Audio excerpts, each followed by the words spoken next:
Since landing on Mars on the 18th of February 2021, NASA's Perseverance rover has captured over 70,000 images.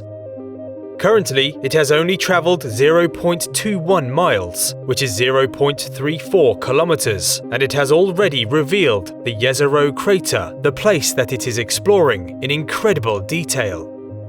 So sit back, relax, and allow your eyes to scan across these latest images while remembering that billions of years ago this now desolate crater was once filled with flowing water. A wet landscape that was possibly primed for Martian life before drying up and becoming a sandy reminder of how fragile a planet can be.